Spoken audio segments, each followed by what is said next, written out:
L'chaim veli bracha, to life and for blessings.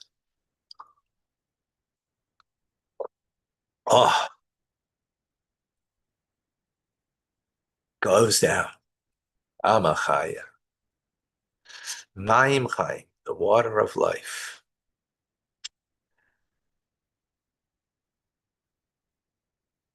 Who is a better parent? The one that gives everything that a child wants to make them happy? Or the one who, in the appropriate time, says no,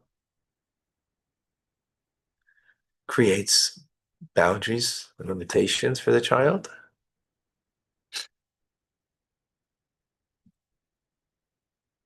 Of course, from the child's perspective, getting whatever they want makes them happy. It only makes them happy in the moment because they got what they want. Then afterwards, they just want more. Got this? Well, let me get that too. And the appetite becomes greater, bigger, more. You just want more. My parents helping the child to give them boundaries, limitations, helps them ultimately to self-regulate and to be able to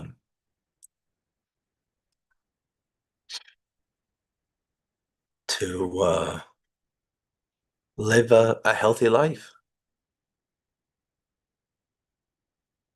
Powerful idea when you think about it. Same thing in a divine order of things. There's God, the giver, and the God that holds back. So we all want to get. We all want to get whatever good we can. And understandably so. But it could be that the restraining, the holding back, might be a bigger gift. Welcome to Tanya today. Rabbi Ron Fine coming to you from Chabad Zuch and Kadeshin in Montreal, Canada. It's a privilege and a pleasure to share with you the Tanya.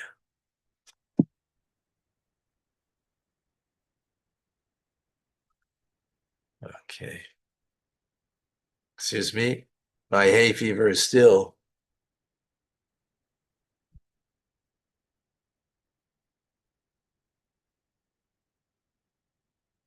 All right.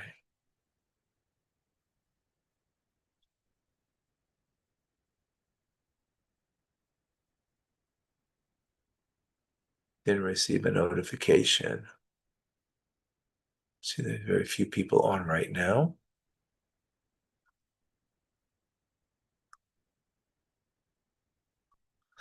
Um, hmm.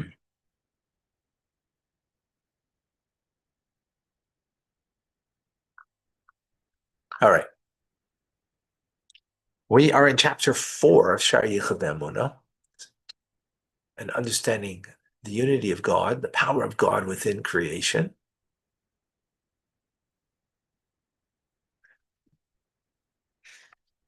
We started to explain yesterday, how is it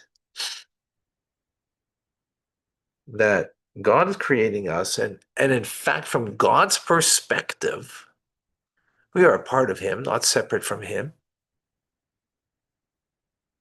We're like a ray of light within the sun. Yet, from our perspective, we feel separate. We are independent entities. Yes, we recognize God. We know we come from God and so on and so forth. But we don't sense like we're a ray of light within the sun. Okay, so God can accomplish that. Of course, He can do as He pleases. But how do we understand it? Because what we want to understand is the power of creator within creation. So I want to understand within me, how is it that God is creating me right now with his word, and that my whole being is in existence, right? Because of his word, right? He didn't mold and shape me from something.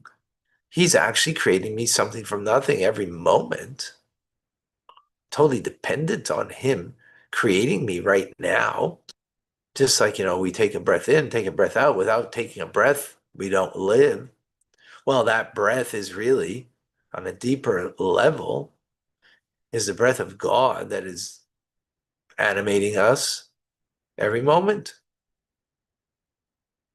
So how come I'm not privy to that? Okay, we're not privy because if we would, then we would sense just being nullified totally.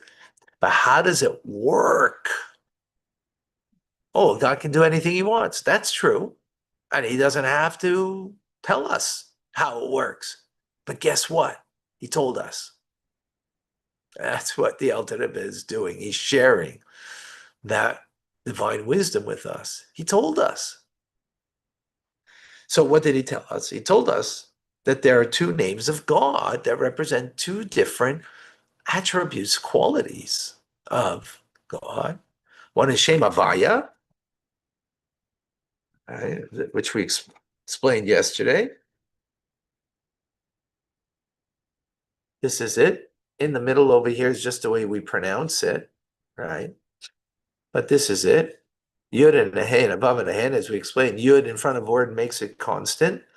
The word is left as hoveh, which means present. It means being. It means constant bringing up into the in present a being. This is a name that brings us into being. From where? Where does it bring us? Where does God bring us from? No thing, nothing. He doesn't bring us from a soup mix. He doesn't bring us from an amoeba. He doesn't bring us from the chimpanzee. He doesn't bring us. That's not what he's doing. Right now, he's bringing us something that we are, the something that I am. It's coming from a no thing that God is constantly breathing, speaking into reality and making me, making this pen exist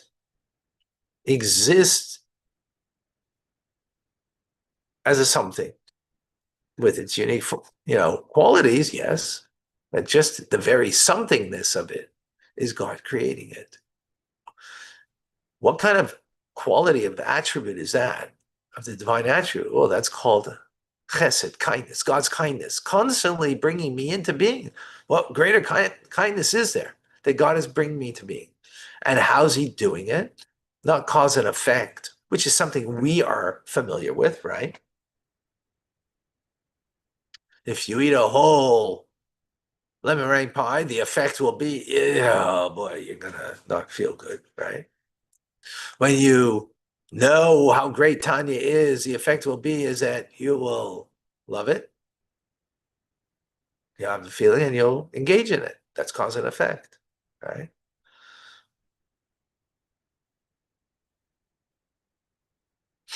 But that God doesn't create the world that way. He creates it from nothingness. It's his word that brings it into existence that I am. So, and that's his midah of gedula, greatness. Greatness referring to his kindness, because it's great in the sense that it's limitless. Now,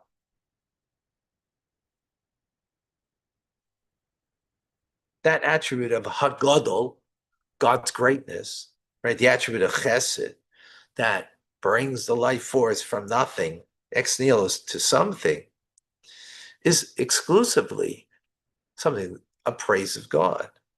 Because no being, no created person can bring out of nothing something and give life to it, right? Because of that, we really don't get it. We don't understand this. I mean, I just said these words, but do we really comprehend what that means? No, because we have no experience of nothing. In other words, this tissue Well, it came from something, right? This cup came from something that was then molded and shaped to be made a cup by some machine. L'chaim. And before it was some plastic, right? Well, it was something before that, that was taken from and made into. That's everything in creation. Now, it might have been before that, instead of some material mass, it might have been an energy, but energy is also something. So God didn't take from energy to create, He took from nothing. That's exclusively something that God can do that transcends our experience and transcends our intellect. It's a divine attribute of God. Not only that, but the Zohar says that this divine attribute is in perfect unity and one with God. Well, just like God, we get. That God himself we can't comprehend, we can't apprehend beyond us. Well, you know what? Same is so with his divine attributes. And now we're speaking about the divine attribute of kindness, of the Shem Havaya, is something beyond our capability of grasping. Well, guess what? Just like that quality is impossible to grasp, that capability of God to take from nothing and to create something constantly, bringing that into being, the entire existence, right? And not just a physical existence, but also spiritual existence is also a something. An angel is a something, a soul is a something. But just as it's impossible to comprehend this attribute of God that we just spoke about, also the attribute of Gevura, which is might, restraint, right? It's the quality of tzimtzum, of withholding, contracting, holding back. What's it holding back? Well, it's restraining on this light of God that is constantly bringing into being something from nothing that is an infinite, limitless kindness and light of God that is creating the world. Guess what it's doing to that power of God? It's restraining it. It's holding back. It's contracting upon it. It's contracting upon it. Ultimately, why is it doing that? Because if it wouldn't contract upon it, restrain that infinite light of Gedula, of God's greatness, his greatness, the attribute of kindness, Shem Havaya, the name of Havaya, then guess what? We wouldn't be independent entities.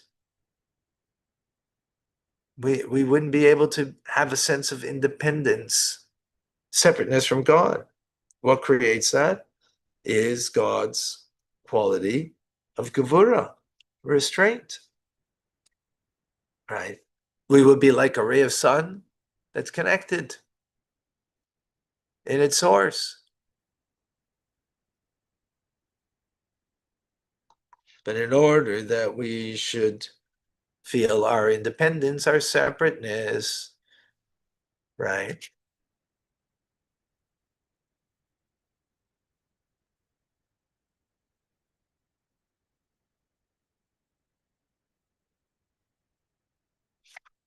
In order that we should not feel our separateness from God, that we should feel our separateness from God, so we have to have this quality, this attribute of Tzimtzum,